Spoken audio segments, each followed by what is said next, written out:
Hi అండి, welcome to my channel.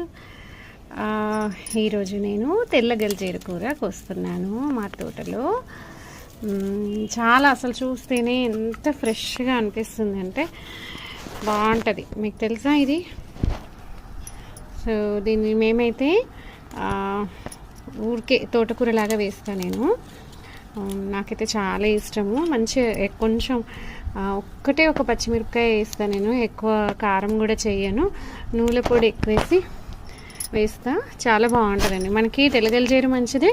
ప్రతి ఆకుకూరలో నూనె పొడి వేస్తే మనకి కాల్షియం అన్నమాట. సో మంచిది కూడా కదా. సో రోజు మినిమం ఒక 2 స్పూన్స్ నూనె పొడి తినాలి అని చెప్తుంటారు డాక్టర్ రామచంద్ర గారు కానీ, మంతెన సత్యనారాయణ గారు కానీ. సో ఎందుకంటే కాల్షియం ఎక్కువ తినాలి మనం అని చెప్పేసి. ఇది